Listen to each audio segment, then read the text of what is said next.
Hey guys, welcome back to the hardcore series. We're now on episode 4, and we're just starting off down in the villager trading hall where I've expanded it a bit and added some auto farming plots that collect carrots and potatoes. I figured I'd do that so I don't have to harvest those up at the top anymore, they'd just be automatic.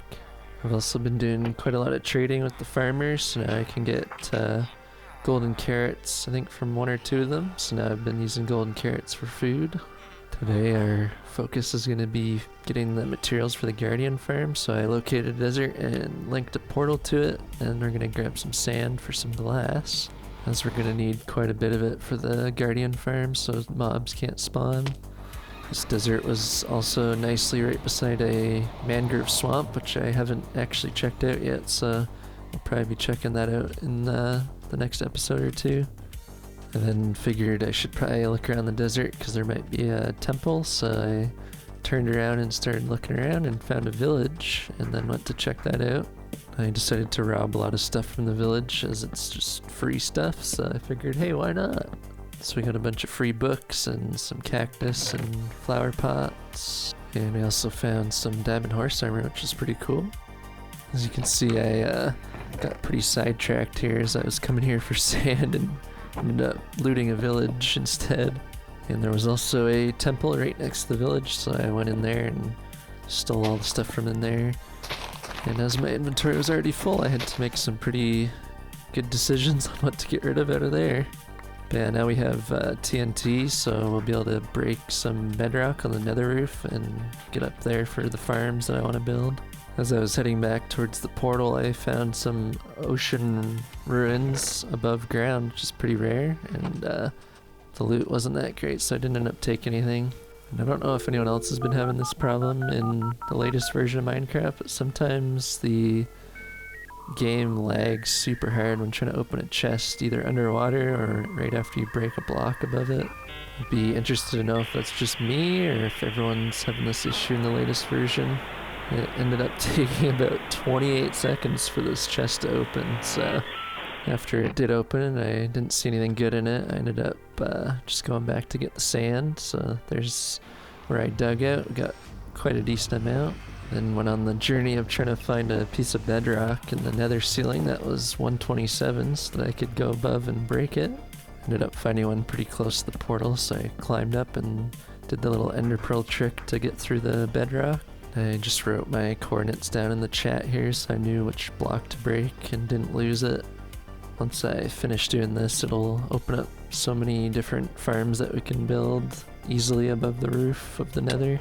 And once I got up, I set up the little bedrock breaking machine that's been pretty much the same for the last few versions now. It hasn't changed much. Basically just blow up a piston and place another one really quickly and it breaks the bedrock.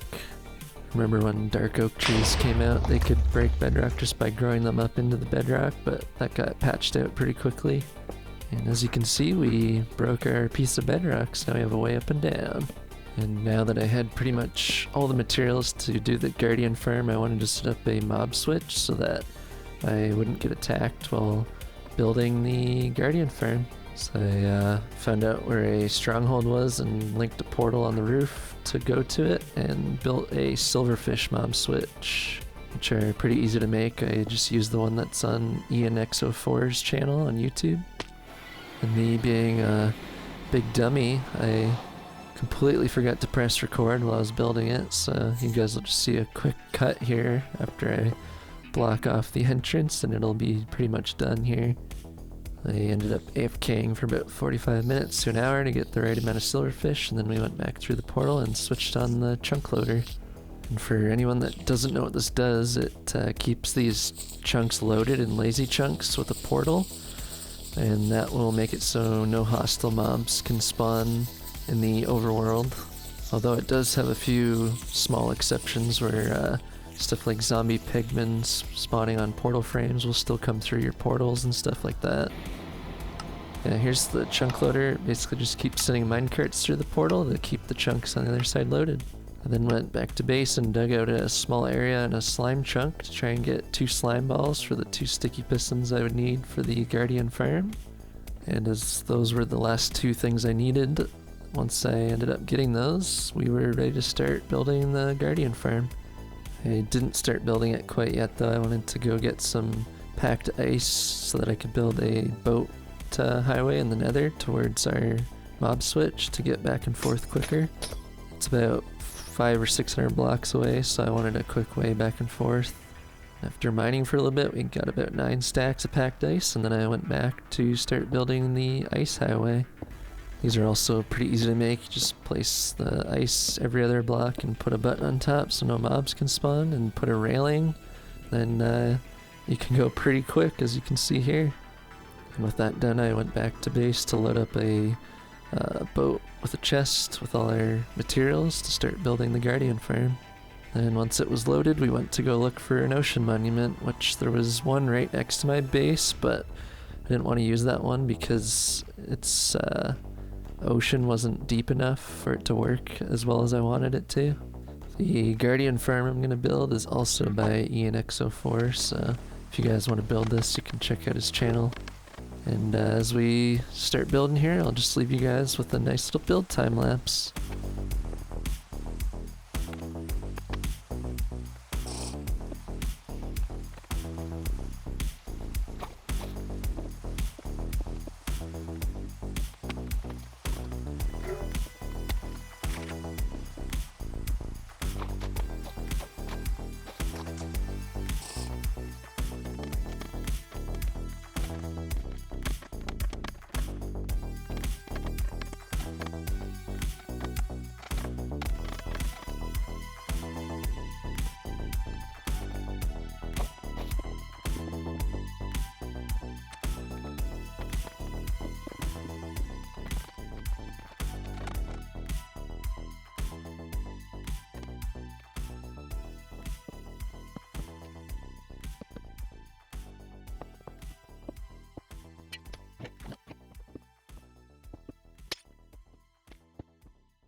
And now that the Guardian farm's ready to go, I went back to the mob switch to turn it off so we could test it out and see how it works.